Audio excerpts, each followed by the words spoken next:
سورہ فاتحہ۔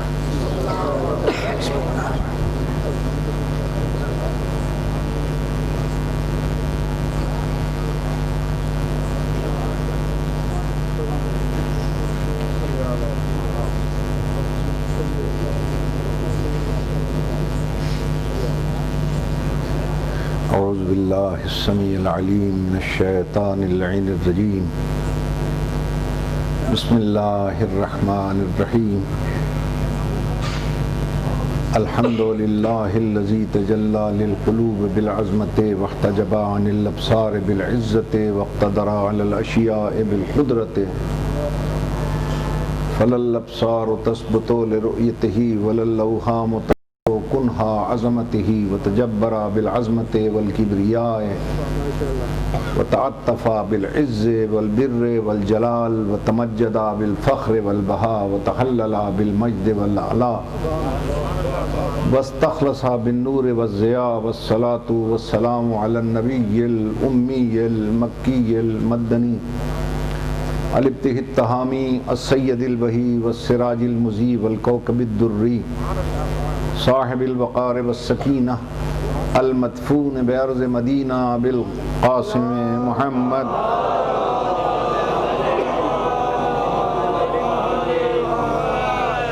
وعلى عطرته الطیبین الطاہرین المعصومین الذین اذهب اللہ عنہم الرجس وطہرہم تطہیرا صلاة۔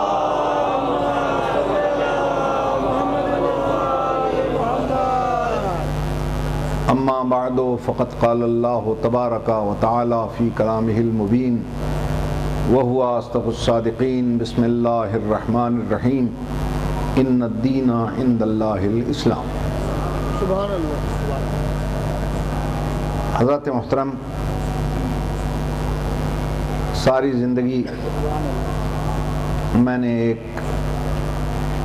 ادنا چپراسی کی طرح اس شہنشاہ کے دربار میں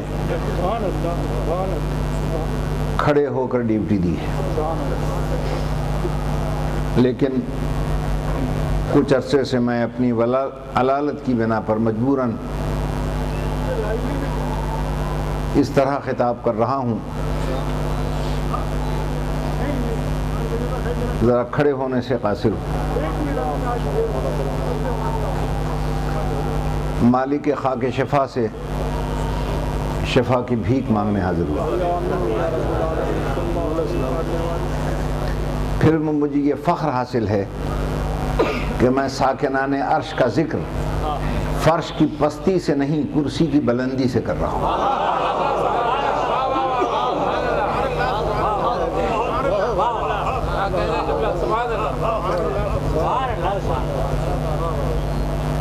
بزرگان محترم،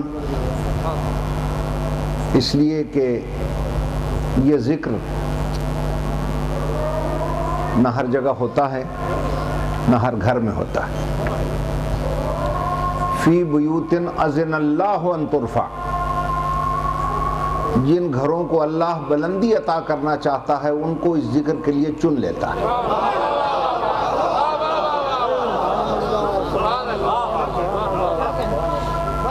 اور جہاں اس ذکر سے پہلے خاک اڑتی تھی، وہاں اس ذکر کے صدقے میں ناطقہ پڑھنے والوں کی زبان چوم لیتا ہے، بلبل سدرہ ان کے کام و دہن کے بوسے لیتا ہے، عرش کی فضائیں ان کے بیان کی جاذبیت سے مرثیہ و سلام سن سن کر سمٹ جاتی ہیں۔ محراب قدس کے نمازی آپ حضرات کے صلوات اور نعروں کی طرف اپنے سجدوں کا رخ موڑ دیتے ہیں۔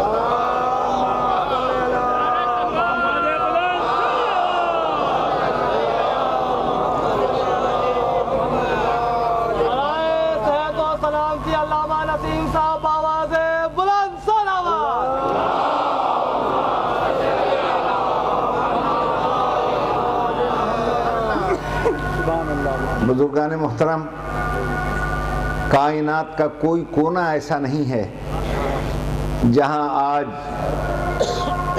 سرکار سید الشہداء کا دربار نہ لگ چکا۔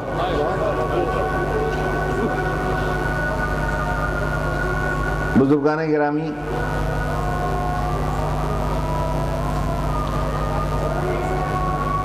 جس شہنشاہ کا تذکرہ سننے ہم سب جمع ہوئے ہیں اس کا کسی خاص فرقے سے تعلق نہیں ہے، وہ پوری انسانیت کا سرمایہ مشترک ہے، اور چونکہ وہ سرمایہ مشترک ہے سب کا، اللہ نے یہ اعزاز صرف اسی کے ذکر کو بخشا ہے۔ اللہ کے نام پر سال میں ایک مرتبہ حج کے نام پر لاکھوں لوگ جمع ہوتے ہیں، سال میں ایک مرتبہ، مگر یہ وہ شہنشاہ ہے کہ جس کے نام پر روزانہ دنیا کے کونے کونے میں اتنا مجمع اکٹھا ہوتا ہے جتنا سال کے بعد اللہ کے نام پہ وہاں جمع ہوتا ہے۔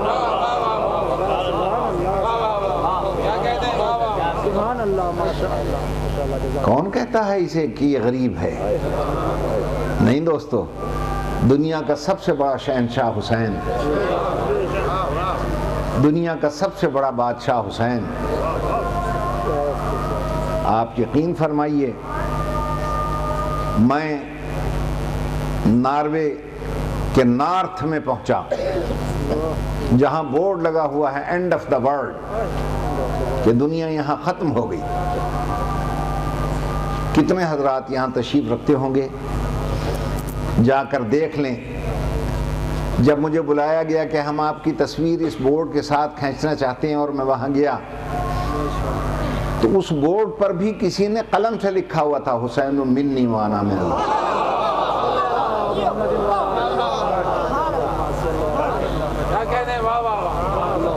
یعنی جہاں پر دنیا ختم ہو رہی ہے وہاں سے اس شہنشاہ کا ذکر شروع ہو رہا ہے۔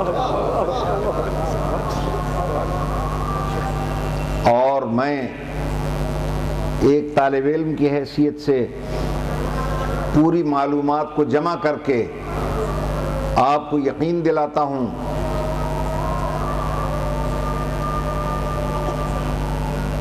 کسی کے اتنے مکان نہیں جتنے شہنشاہ کے مکان ہیں، کسی کے اتنے رضاکار نہیں جتنے شہنشاہ کے رضاکار ہیں، کسی کے پاس اتنے ممبر نہیں جتنے اس کے ممبر ہیں، کسی شخص کے پاس اتنے لنگر نہیں جتنے حسین کے لنگر، کسی کے پاس اتنی سبیلیں نہیں جتنی اس کی سبیلیں ہیں، کسی کے پاس اتنی سواریاں نہیں جتنی اس کی سواریاں ہیں۔ اور آپ یقین کیجئے، اگر آدم سے لے کر خاتم تک تمام انبیاء اس شہنشاہ کے مہمان ہو جائیں اپنی اپنی امتوں سمیت، اس کے پاس اتنے مکان ہیں کہ سب کو ٹھہرا سکتا ہے، اتنے رضاکار ہیں سب کی خدمت کرا سکتا ہے، اتنی سواریاں ہیں سب کو عطا کر سکتا ہے، اتنے لنگر ہیں سب کو کھلا سکتا ہے، اتنے سبیلے ہیں کہ سب کو پلا سکتا ہے۔ اور اگر حسین اپنے دیوانوں کو لے کر کہیں آ جائے، سوائے اللہ کے کسی میں طاقت نہیں کہ سب کو جگہ دے سکے۔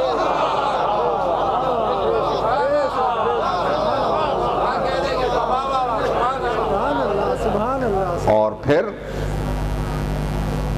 اللہ نے اپنے نام کے ساتھ اس کے لنگر کو وابستہ کر دیا ہے۔ نظر کرتے ہیں آپ اللہ کی، اللہ نے کہا نظر میری ہے، نیاز حسین ہوگی۔ اور بزرگان محترم،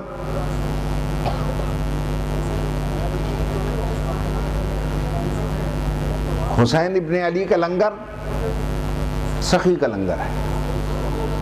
دیکھیے نا، ہمارے باقی بھی ائمہ اطہار علیہ السلام ہیں، ان سب کی ہم نیاز دیتے ہیں، حاضریاں دیتے ہیں، لیکن اس کے اندر ہم 25 قیدیں لگا دیتے ہیں وضو کر کے کھانا، ایک جگہ بیٹھ کے کھانا، باہر نہ لے جانا، گراتے نہ پھرنا، درود پڑھ کے کھانا، سلواتیں سنا کے کھانا۔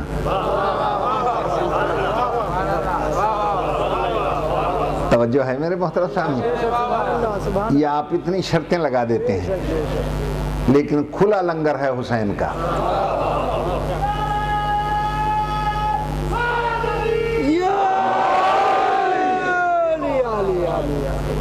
مسلمان کھائے، غیر مسلم کھائے، کرسچن کھائے، ہندو کھائے، سکھ عیسائی کھائے، اور مسلمانوں کا ہر فرقہ کھائے، بریلوی کھائیں، دیوبندی کھائیں، اہل حدیث کھائیں، سنی بھائی کھائیں، شیعہ کھائیں۔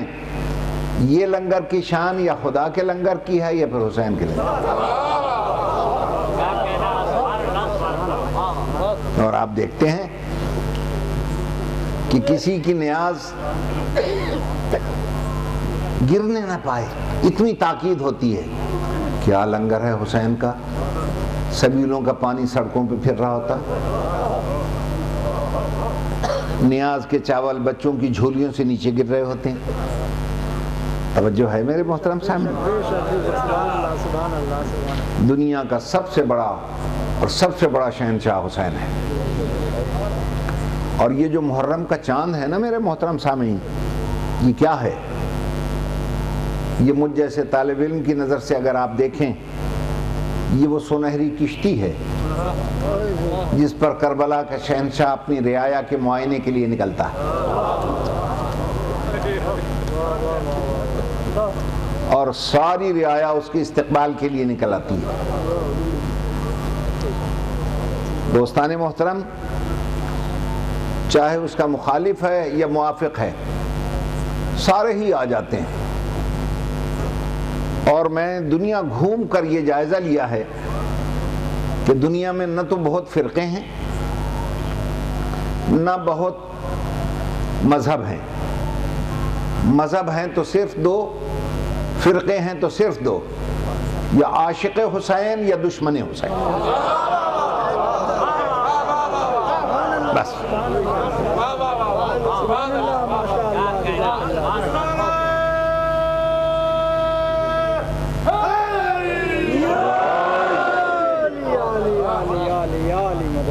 توجہ ہے میرے محترم سامعین؟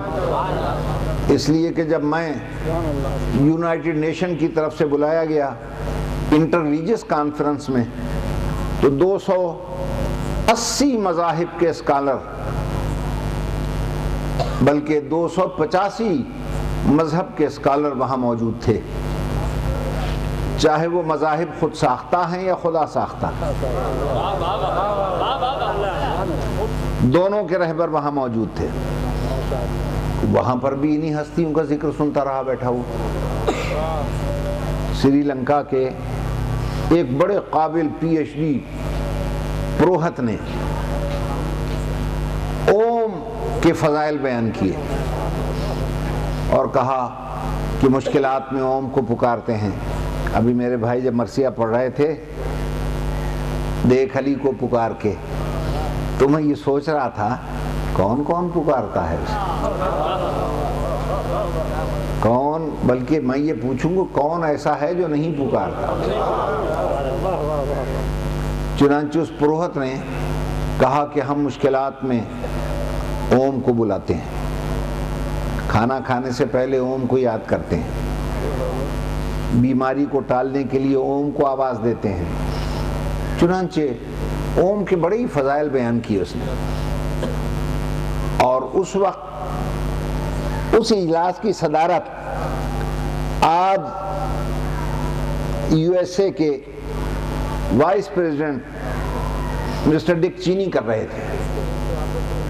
بیٹھ گیا وہ اوم اوم کرتے کرتے، اتفاق سے وہ ساتھ بیٹھ گئے جا کر پیر آصف علی گیلانی، جو ہمارے برادران اہل سنت کے رہبر ہیں بہت بڑے، اور وہ ایک دربار کے حجرہ شاہ مقیم کے گدے نشینوں میں سے ہیں۔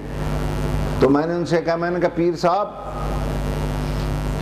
ایک تو سامراج کے منہ پر تماچا ماریے آپ اہل سنت کی نمائندگی کر رہے ہیں، میں علی علی کرنے والوں کی۔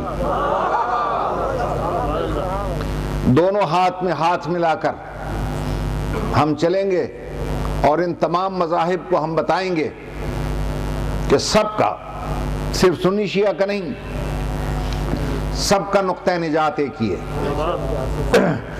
ذرا میں نے کہا ان پروہت صاحب سے، پنڈت جی سے ذرا پوچھیں کہ اوم کی آپ نے اتنی تعریف کی ہے، اوم کے معنی کیا ہیں؟ ایشور کو کہتے ہیں، گاڈ کو کہتے ہیں اوم، اللہ کو کہتے ہیں، خدا کو کہتے ہیں۔ اوم کہتے کسے ہیں؟ گھبرا تو نہیں گیا؟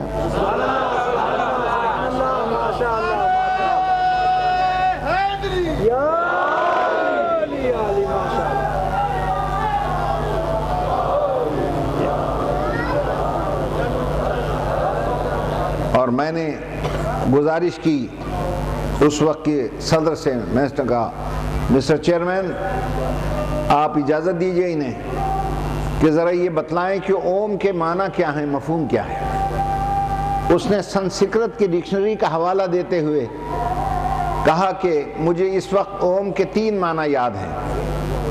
آپ جائیے سنسکرت کی ڈکشنری دیکھیے، 3 معنی ہیں اوم کے۔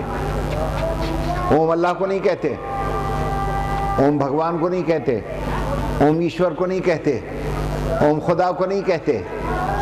اوم کے 3 معنی ہیں۔ میں نے کہا کون کون سے؟ کہ اوم کے پہلے معنی ہے اسٹرینتھ آف گاڈ، اللہ کی قوت و طاقت۔ اللہ کو نہیں کہتے، اللہ کی اسٹرینتھ کو کہتے ہیں۔ اوم کے دوسرے معنی ہے ہینڈز آف گاڈ،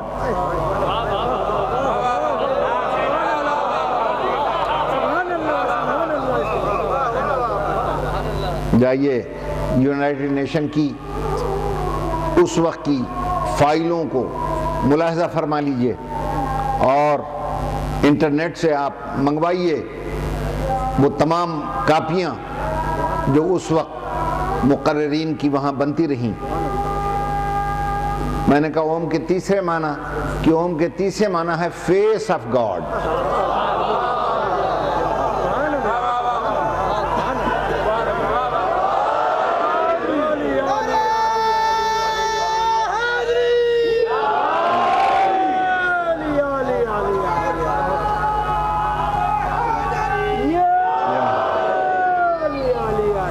میں نے کہا کہ جناب پیر آصف علی گیلانی صاحب، اب تو آپ کو یقین آ جانا چاہیے کہ سب کا نقطہ نجات ایک ہی ہے۔ یہ کہتے ہیں اوم کے معنی ہے اسٹرینتھ آف گاڈ، ہم اسے کہتے ہیں قوت پروردگار۔ یہ فرماتے ہیں اوم کہتے ہیں ہینڈز آف گاڈ، ہم کہتے ہیں ید اللہ۔ یہ کہتے ہیں فیس آف گاڈ، ہم کہتے ہیں وجہ اللہ۔ یہ ذرا پھیلا کر اوم اوم کرتے ہیں، ہم سمیٹ کے علی علی کرتے ہیں۔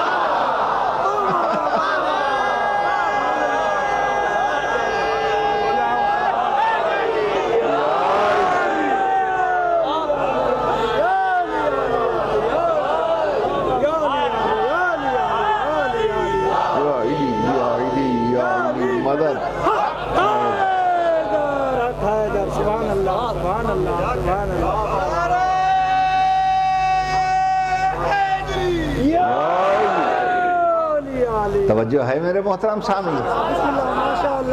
اور میں نے کہا کہ انہوں نے تو، پنڈت جی نے تو ہمارے قرآن کی آیت کی تشریح شروع کر دی ہے۔ وہ کہتے ہیں مشکلات میں ہر طرف ہمیں اوم نظر آتا ہے، اور ہم یہ کہتے ہیں ہمیں ہر طرف علی علی نظر آتا ہے۔ بعض مولوی صاحبان کہتے ہیں جی کہ ہر جگہ ایک علی کیسے نظر آ سکتا ہے؟ میں نے کہا کہو تو سائنس سے ثابت کروں؟ کہ جی سائنس کو تو ہم نہیں مانتے۔ میں نے کہا فلسفے سے؟ کہ یونان کا فلسفہ ہے، ہم تو نہیں ایمان رکھتے اس پر۔ میں نے کہا پھر کس پہ ایمان ہے؟ کہ قرآن پہ۔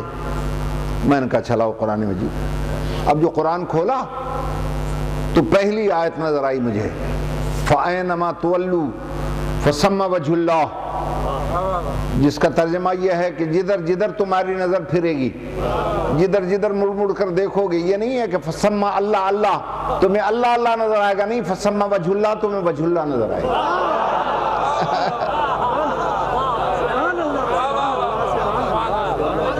توجہ ہے یا نہیں ہے؟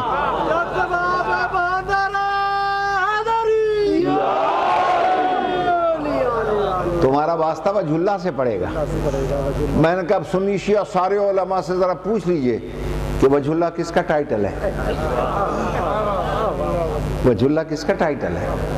عزیزان محترم، ساری دنیا کے بزرگ ہیں رضی اللہ عنہ، اکیلا میرا مولا علی ہے کرم اللہ وجہ۔ اللہ مکرم رکھے اس کے چہرے کو۔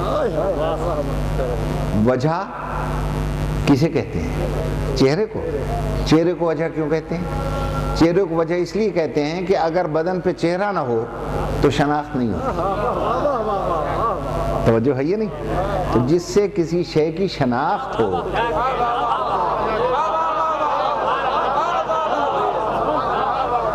اسے کہتے ہیں وجہ۔ نہیں، روز مرہ ہماری زبان میں استعمال ہوتا ہے۔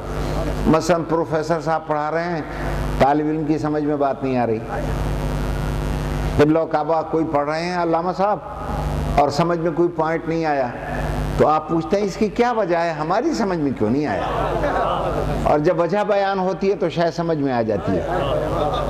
تو جس سے کوئی شے پہچانی جائے، جس سے کوئی شے سمجھ میں آئے، اسے کہتے ہیں وجہ، اور جس سے اللہ سمجھ میں آئے اسے کہتے ہیں وجہ اللہ۔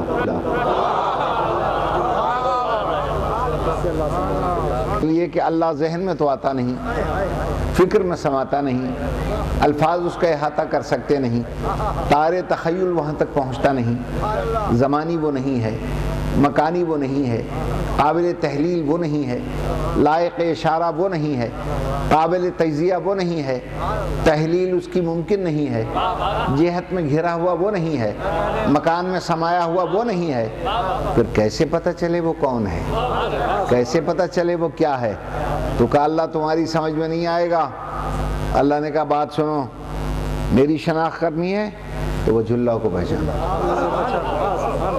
فَأَيْنَمَا تُوَلُّوا فَثَمَّ وَجْهُ اللَّهِ، تمہیں وجہ اللہ ہی نظر آئے گا، جسے اللہ کی شناخت۔ تو اسی لیے معصوم نے فرمایا بنا عرف اللہ، ہم سے اللہ کی معرفت ہوئی، بنا عبد اللہ، ہم سے اللہ کی عبادت ہوئی، وَلَوْلَا نَحْنُ، اور اگر ہم نہ ہوتے، ما عرف اللہ، اللہ کی معرفت نہ ہوتی، وَلَوْلَا نَحْنُ، اور اگر ہم نہ ہوتے، ما عبد اللہ، اللہ کی عبادت ہی نہ ہوتی، سبحنا، ہم نے سب سے پہلے تسبیح شروع کی، فسبح ارواح شیعتنا، تو ہماری تسبیح کو سن کر ہمارے ماننے والے شیعوں کی روحوں نے تسبیح کی، فسبحت الملائکہ، ان کی تسبیح سن کر پھر فرشتوں نے تسبیح شروع کی، قدسنا، ہم نے تقدیس کی، فقدس ارواح شیعتنا، تو ہمارے شیعوں کی روحوں نے تقدیس شروع کر دی، فقدست الملائکہ، پھر ملائکہ نے تقدیس شروع کر دی۔ توجہ ہے میرے محترم سامعین؟ اور پھر سرکار دو عالم نے فرمایا کتب اسمی علی العرش فاستقر وعلی السماوات فقامت وعلی الارض فاستقرت وعلی اللیل فدجا وعلی النہار فانار وتبسم، ہمارا اسم گرامی عرش پہ لکھا گیا تو ٹھہرا، فرش پہ لکھا گیا تو رکا، ہوا پر لکھا تو چلنے لگی، اور کلی پر لکھا چٹکنے لگی،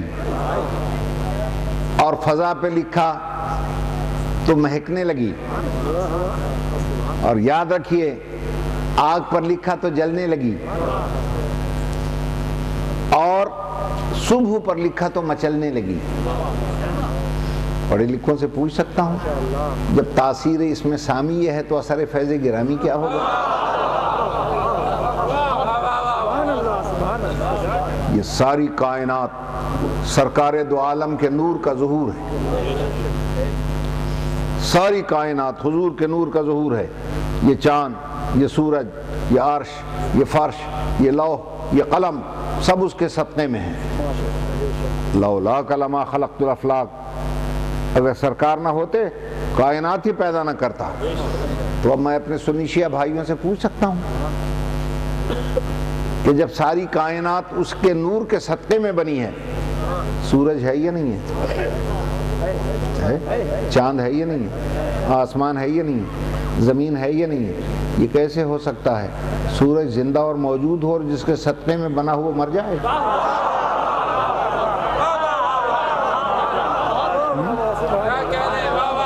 توجہ چاہتا ہوں، چاند موجود ہو، زندہ ہو، اور جس کے اشاروں پر دو ٹکڑے ہو کر رہ جائے وہ مر جائے۔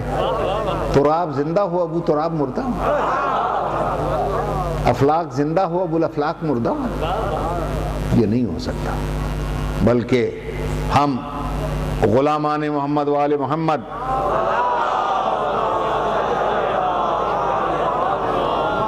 اور باب مدینۃ العلم کی یونیورسٹی کے یہ بیٹھے ہوئے اسٹوڈنٹ، ہم یہ کہتے ہیں ساری کائنات بھی اگر مر جائے انہیں موت نہیں آ سکتی۔ اس لیے میں خود نہیں کہتا، اللہ نے فرمایا قد جاءکم برہان من ربکم، یہ تمہاری طرف میرا رسول نہیں آیا، تمہارے رب کا برہان آیا ہے۔ برہان کہتے ہیں دلیل کو، سمجھ میں آ رہی ہے بات؟ یعنی تمہارے رب کی دلیل آیا ہے، یعنی اللہ ہے دعویٰ، دعوے کی دلیل ہے محمد۔ دعویٰ سمجھ میں آتا ہے دلیل سے۔ توجہ، اور ایک بات اور عرض کر دوں، جب وہ دعویٰ ہے اور دعوے کی دلیل ہے سرکار دو عالم، تو جتنا مجمع بیٹھا ہے میرے سامنے سنی شیعہ، جائیے وکلا سے پوچھئے، ماہرین قانون سے اور قانون کے فلسفہ دانوں سے، کہ دعویٰ زندہ رہتا ہے تو دلیل پر، دلیل مر جائے تو دعویٰ بھی مر جاتا ہے۔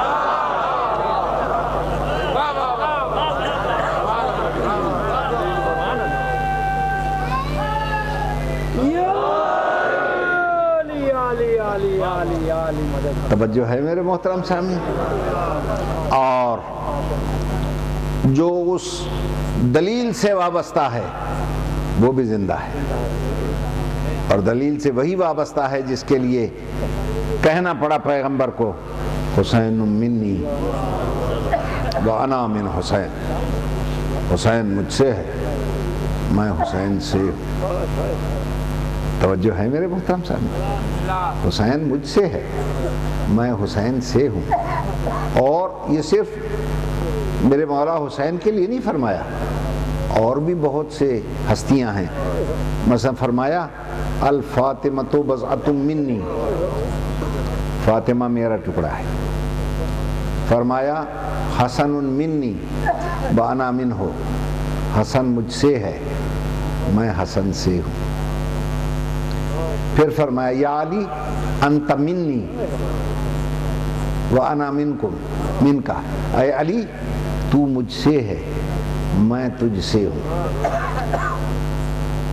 بھائی صاحبان ذوق آپ تشریف رکھتے ہیں، ایک میری طالب علمانہ بات بھی سن لیجئے۔ ساری دنیا رشتہ جوڑنا چاہتی ہے اپنا حضور سے،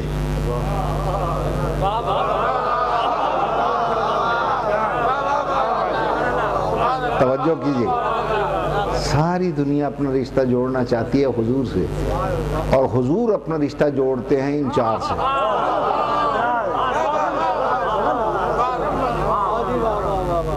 اور دیکھیے میں ترجمہ کر دیتا ہوں عربی کا، اردو دان حضرات تشریف رکھتے ہیں، مجھ سے بہتر جانتے ہیں۔ کسی سے رشتہ جوڑنے کے لیے دو لفظیں استعمال ہوتی ہیں، ایک لفظ ہے کے، ایک لفظ ہے سے۔ یا رشتہ جڑتا ہے کے ذریعے یا سے کے ذریعے۔ ساری دنیا کا رشتہ حضور سے جڑا ہوا ہے کے ذریعے، ان چار کا رشتہ جڑا ہوا ہے سے کے ذریعے۔ بھئی آپ جتنے حضرات بیٹھے ہیں، آپ کا بھی حضور سے رشتہ جڑا ہوا ہے، سوچ کے بتائیے گا آپ حضور کے امتی ہیں یا حضور سے امتی ہیں؟ کے امتی ہیں۔ کیسے جڑ گیا نا رشتہ؟ اچھا، صحابہ کرام کا رشتہ کس سے جڑا ہوا ہے؟ حضور کے اصحاب ہیں یا حضور سے اصحاب ہیں؟ کے اصحاب ہیں۔ اچھا، ازواج رسول جو ہماری مائیں ہیں ان کا رشتہ کس سے جڑا ہے؟ حضور کی ازواج ہیں یا حضور سے ازواج ہیں؟ تو ہم سے لے کر سب بزرگوں کا رشتہ حضور سے جڑا ہوا ہے کے ذریعے، اور ان چار کا رشتہ جڑا ہوا ہے سے کے ذریعے۔ حسن مجھ سے ہے، علی مجھ سے ہے، فاطمہ مجھ سے ہے، حسین مجھ سے ہے، وَأَنَا مِنْهُمْ، اور میں ان سے ہوں۔ پڑھیے حدیث کے ساتھ، اس میں لفظ ہے یا نہیں؟ وَأَنَا مِنْهُمْ، میں ان سے ہوں۔ اچھا، اب آپ کہیں گے صاحب کیا خطابت کر رہا ہے بیٹھا ہوا؟ یہ سے اور کے کا کیا چکر چلایا اس نے؟ میں نے چکر نہیں چلایا، سنیے بڑے غور سے، غلط کہوں تو گریبان پکڑ کے بٹھا دیجئے مجھے۔ جو رشتے جڑتے ہیں نا کے ذریعے، ان میں ایک نزاکت یہ ہے کہ جس جوائنٹ اور پوائنٹ پہ وہ رشتہ جڑتا ہے، اگر وہ جوائنٹ اور پوائنٹ ٹوٹ جائے تو نبی سے رشتہ ختم ہو جاتا ہے۔ توجہ کیجئے گا۔ اور جو رشتے سے جڑتے ہیں وہ اس کل کا جز ہوتے ہیں، نہ جز کل سے الگ ہوتا ہے نہ کل جز کو چھوڑتا ہے۔ توجہ فرمائیے گا۔ مثلا آپ جس پوائنٹ کے ساتھ جڑے ہوئے ہیں اسے کہتے ہیں کلمہ۔ اگر کوئی حضور کا کلمہ چھوڑ دے وہ پوائنٹ ختم ہو جائے گا، جوائنٹ ٹوٹ جائے گا، اور حضور سے رشتہ اس کا ختم ہو جائے گا۔ صحابہ کرام جس جوڑ سے جڑے ہوئے ہیں وہ ہے صحبت میں رہنا، پاس رہنا، قریب رہنا۔ اگر کوئی حضور کو چھوڑ کے چلا جائے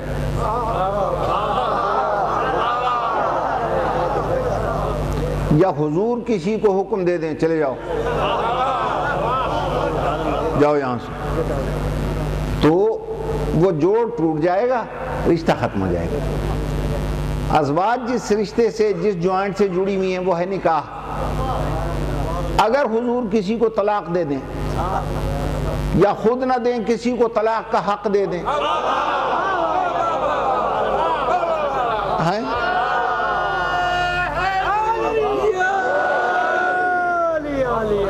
اور اس حق کو استعمال کر لے، جوائنٹ ٹوٹ جائے گا، رشتہ ختم ہو جائے گا۔ لیکن جتنے رشتے سے جڑتے ہیں نا وہ اس کل کا جز ہیں، اگر جز کو الگ کر دو تو کل ناقص ہو جائے گا۔ توجہ ہے یا نہیں ہے؟ اور جز رہتا ہی نہیں اگر کل سے الگ ہو جائے، لہذا وہ اس سے وابستہ۔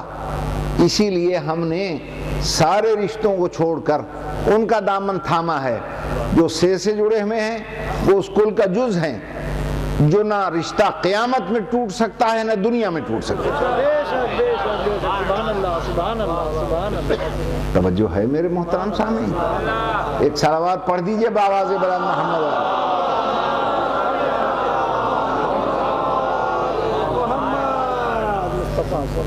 اور دوستان محترم، یہی سبب ہے کہ سرکار دو عالم نے اپنے ان اجزاء کا کہاں کہاں تعارف نہیں کروایا، کس کس مقام پہ تعارف نہیں کروایا، ہر جگہ تعارف کروایا۔ کبھی نماز کو جاتے ہوئے، کبھی نماز پڑھتے ہوئے، توجہ ہے یا نہیں؟ کبھی کو سجدے کو طول دیتے ہوئے، کبھی کاندھے پر بٹھا کر، کبھی زلفوں کو تھما کر۔ اور میں نے حضرت داتا صاحب علی حجویری کی کتاب کشف المحجوب میں دیکھا، خلیفہ دوم راوی ہیں اس کے، کہ میں نے خود پیغمبر کو دیکھا کہ پیغمبر سواری بنے چل رہے تھے چاروں ہاتھ پاؤں سے، اور ایک شہزادے کو بٹھا رکھا تھا پشت اتھر پر، اور اپنی زلفیں اسے تھما کر فرما رہے تھے، حسین بیٹا آج میں تیری سواری ہوں، اور یہ تیری سواری کی مہار ہے، یہ باغ ہے۔ مہار کسے کہتے ہیں؟ جس کے ذریعے جہاں چاہو سواری کو روک لو، جہاں چاہو موڑ دو۔ توجہ ہے یہ نہیں ہے؟ اور سرکار دو عالم فرما رہے ہیں کہ میں تیری سواری ہوں۔ گویا 1,24,000 انبیاء کی آبرو حسین کی مٹھی میں ہے۔ جہاں چاہتے ہیں موڑ دیتے ہیں، جہاں چاہتے ہیں روک لیتے ہیں۔ اب بھی کسی کی سمجھ میں شخصیت حسین نہیں آئی؟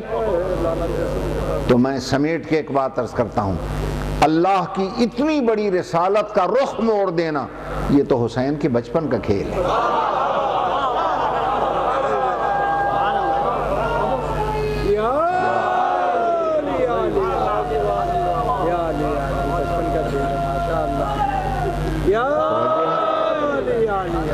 تو جس کے بچپن کا کھیل یہ ہو، اس کی جوانی کا عمل کیا ہو؟ توجہ ہے میرے محترم سامعین؟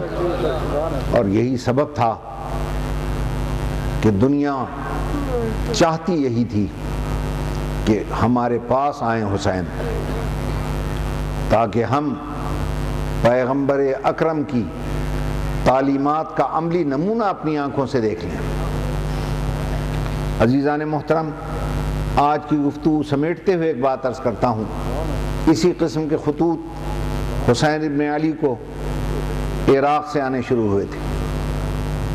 انشاءاللہ آج پہلی گفتگو ہے، آئندہ تقاریر میں عرض کرتا جاؤں گا کہ خط کنہوں نے لکھے، بلانے والے کون تھے، مارنے والے کون تھے، اور کس نے کیا کچھ کہا، کیا کچھ لکھا اور بلایا۔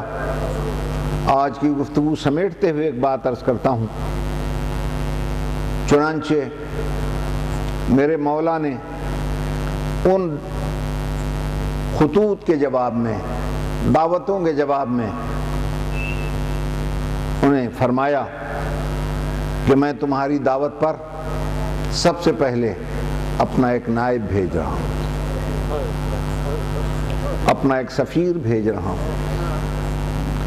اب آپ اندازہ لگا لیجئے جناب مسلم کی عظمت کا، جسے حسین جیسا امام کہے کہ یہ میرا نائب آ رہا ہے، اسی سے اندازہ لگا لیجئے کہ نائب امام کی کیا اہمیت ہوتی ہے۔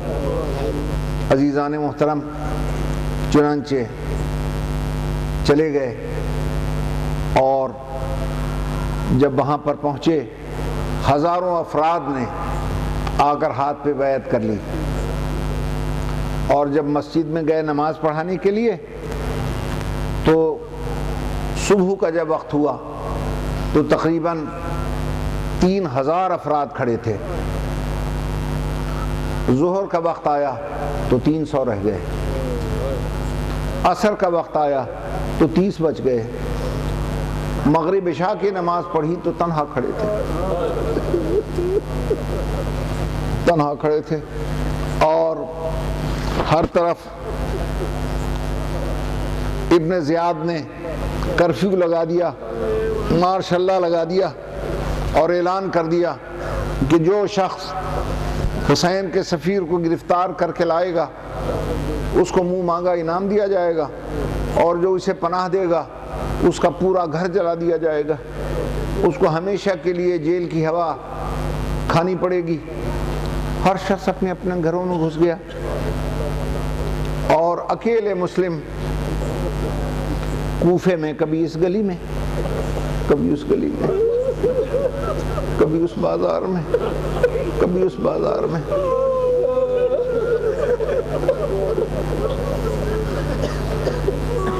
اللہ آپ کو جزائے خیر دے بھائی، آپ نے بیمار نوازی کی ہے۔ میں اس قابل نہیں تھا کہ میں آپ حضرات سے خطاب کر سکتا، لیکن صرف شہنشاہ کو خراج عقیدت پیش کرنے کے لیے، چونکہ ہماری زندگی وقف ہے، اس لیے میں یہاں حاضر ہوا۔ اللہ آپ کو جزائے خیر دے۔ رات کے جب بج گئے نا 12-1 اور چلتے چلتے کوفے کی گلیوں میں تھک گئے، بکھرے ہوئے بال، سر پہ غربت کی خاک پڑی ہوئی، ایک دروازے کے سیڑھیوں پر بیٹھ گئے، جو تھڑا ہوتا ہے دروازے کے آگے، بیٹھے رہے۔ اس گھر کی مالکہ نے گھر کا دروازہ بند کرنا چاہا تو آ کر دیکھتی کیا ہے کہ ایک پریشان حال آدمی بیٹھا ہے، اور وہ کہتی ہے او مسافر، تجھے پتہ ہے کرفیو لگا ہوا ہے، گرفتاریاں جاری ہیں، تو یہاں کیوں بیٹھا ہے؟ چل اپنے گھر جا۔ ٹھنڈی سانس لے کے فرمایا بی بی میرا کوئی گھر نہیں ہے۔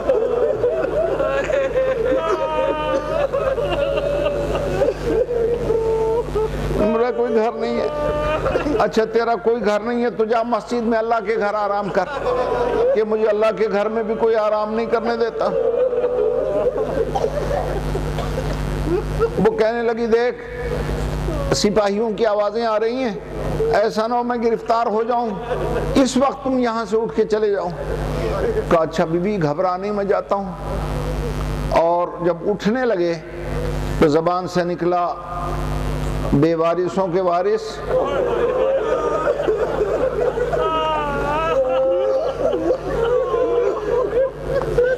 اے میرے مولا علی میری مدد کو آ، یہ کہہ کر چل پڑے۔ اس خاتون نے یہ جملے سن لیے اور فوراً دروازہ کھول کر آواز دیتی ہے ایھا الغریب، او پردیسی ادھر آنا۔ واپس آ گئے۔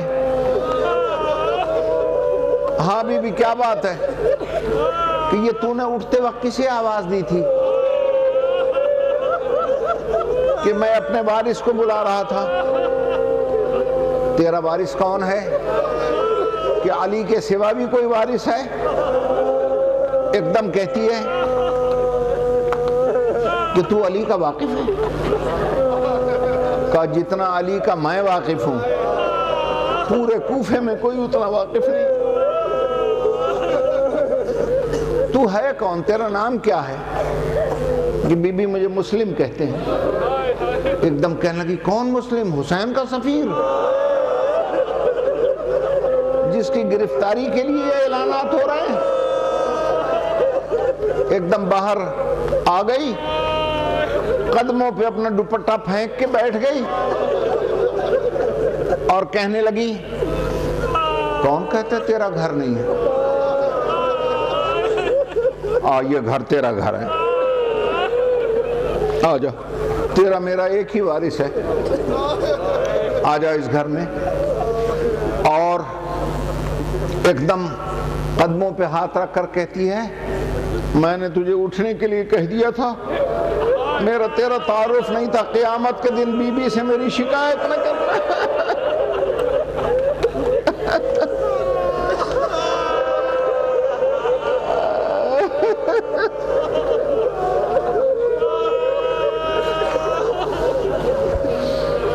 مجھے پتہ نہیں تھا تو ہے کون۔ اور پوچھتی ہے کیا کھاؤ گے کیا پیو گے؟ کہ بی بی میرا نہ کھانے کو دل کرتا ہے نہ پینے کو دل کرتا ہے۔ آخر اس گھر میں بھی چھاپے پڑنے شروع ہوئے، مسلم وہاں سے کہیں اور چلے گئے، اور جس دن ساری دنیا عید منانے کے لیے تیاریاں کر رہی تھی، مسلم سر سے لے کر پاؤں تک زخمی تھے۔ ابن زیاد کے سپاہیوں نے ماتھا زخمی، بھمیں کٹی ہوئی، رخسار زخمی، ہاتھ زخمی، اور ابن زیاد کے سامنے جب پیش کیا گیا زخمی مسلم کو، اس ملعون نے کہا مکان کی آخری منزل پہ لے جا کر اس کا سر قلم کر دو۔ لے کر جیسے ہی مکان کی آخری منزل پہ گئے، مسلم کھڑے ہیں آخری منزل پر، حسین بیٹھے تھے منزل زبالہ پر۔ اچانک کوفے کی طرف جو نظر اٹھی، چہرے کا رنگ دودھ کی طرح سفید ہو گیا۔ سرکار عباس غازی کہتے ہیں مولا خیر تو ہے؟ کہ عباس کوئی خیر نہیں ہے۔ عباس ذرا میرے قریب آؤ، یہ ذرا میری انگلیوں میں دیکھنا۔ کوفے کی طرف جو نظر کی تو دیکھا مسلم کا سر جھکا ہوا تھا، جلاد تلوار اٹھائے کھڑا تھا، تلوار چلنے والی تھی، سرکار ابی الفضل عباس نے جو انگڑائی لی ہے تو ابا کے بٹن ٹوٹ گئے۔ کہا مولا یہ میں کیا دیکھ رہا ہوں؟ مولا مسلم اکیلا کھڑا ہے، بے وارث ہے۔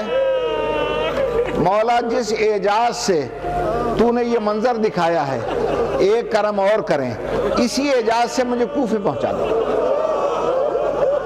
مجھے کوفے پہنچا دیں۔ میں وعدہ کرتا ہوں اگر شام ہونے سے پہلے کوفہ کے دارالعمارہ پر تیرا پرچم نہ لہرا دوں تو عباس نے کہنا مولا تنہائی ہے، بے کسی ہے، اکیلا کھڑا ہے۔ کہا نہیں عباس اب ذرا دیکھنا۔ اب جو دیکھا تو کچھ اطمینان کا سانس لیا۔ کہا مولا اب تو وارث بھی آ گئے ہیں، ایک طرف جناب عقیل کھڑے ہیں، ایک طرف پیغمبر کھڑے ہیں، اور عقیل سر جھکا کر پیغمبر سے پوچھ رہے ہیں یا رسول اللہ میری بیٹے سے آپ خوش تو ہیں نا؟ کہا مولا وارث پہنچ گئے۔ کہا عباس اب ذرا دیکھنا۔ اب جو دیکھا تو عباس نے آنکھوں پہ ہاتھ رکھ لیا، بڑے حوصلے سے دوستو، اللہ جانے پھر یہ صفِ عزا کسی کو نصیب ہو، اگر عالیہ نہ ہو۔ اور فاطمہ کے رومال کو خالی نہ جانے دیں۔ عزیزان محترم، کہا عباس بھائی کیا ہوا؟ کہا مولا کیا بتاؤں، تلوار چل چکی ہے، سر گر رہا ہے، اور سڑک کے اوپر ایک سیاہ لباس پہنے ہوئے خاتون